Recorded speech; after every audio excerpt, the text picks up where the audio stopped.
नमस्कार किसान भाइयों। चने की फसल के अंदर लगने वाला उकटा रोग बहुत ही खतरनाक रोग है, क्योंकि ये हमारी फसल को 40 से 60% तक डैमेज कर देता है। ये जो लगता है फ्यूजेरियम ऑक्सीस्पोरम नाम की फफूंद के कारण लगता है, जो मृदा जनित या फिर बीज जनित होती है। इसलिए हमें चने की फसल के अंदर जब हम कुछ करने जा रहे होते हैं, तो भूमि को भी उपचारित करना होता है और साथ ही में जो बीज है अपना उसे भी उपचारित करना होता है।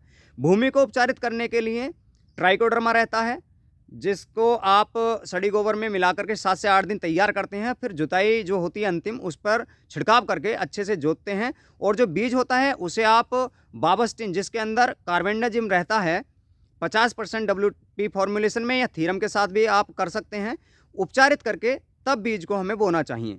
अब बात करते हैं जिन फसलों के अंदर आपने ना ही तो बीज उपचारित किया है और ना ही भूमि उपचारित की है, या की भी है तो भी आ गया है।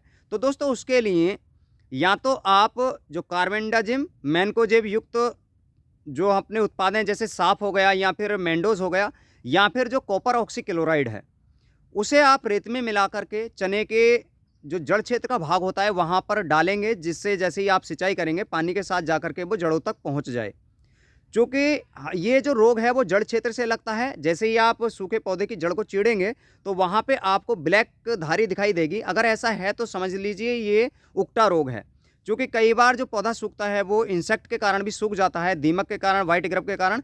अगर किसी इंसेक्ट से रिलेटेड पौधा सूख नहीं रहा है तो समझ लीजिए आप जड़ को चेक कीजिए फाड़ करके, वहाँ अगर काली धारी है तो समझ लीजिए ये फ्यूजेरियम ऑक्सीस्पोरम नाम की फफूंद के कारण है, यानी उकटा रोग है। इसके इलाज के लिए सबसे अच्छा तरीका तो यही है कि आप अपनी भूमि को उपचारित करें, बीज को उपचारित करें।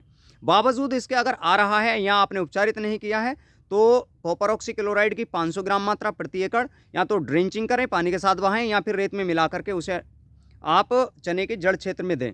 या फिर जो मैंने बताया कार्बेंडाजिम मैनकोजेब जो सिस्टमिक एंड कॉन्टैक्ट फंगिसाइड है, अगर आप इन दोनों में से कोई सा भी उत्पाद डाल लेते हैं तो आपको 50 से 60% तक रिजल्ट अपनी फसल में देखने को मिलते हैं। कुछ किसान भाई रोग आने के बाद शुरू करते हैं, जब हमें मालूम है कि चने की फसल के अंदर ये रोग आते ही हैं। जिन स्थानों पर लगातार चने की फसल ली जाती है, तो ध्यान रखें आप इसका प्रिवेंटिव इलाज ज़रूर करें, जिससे आपके पौधे इस रोग के प्रति सहनशील हो जाएं और ये रोग आपकी फसल में ना दिखे। क्योंकि बड़ा भयानक रोग है और बाद में इतना बड़ा सिरदर्द बन जाता है, लगातार दवाइयाँ प्रयोग करने के बाद भी ये कंट्रोल में नहीं आता है। इसलिए आपसे निवेदन है कि इस चीज़ को आप शुरू में ही अपनाएं जो ट्रीटमेंट से रिलेटेड है। तो आज के वीडियो में दी गई जानकारी आपको कैसी लगी आप बता सकते हैं, और दोस्तों हमसे जुड़ने के लिए हमारे YouTube चैनल को सब्सक्राइब भी कर सकते हैं। तो आज के वीडियो में केवल इतना ही। नमस्कार साथियों।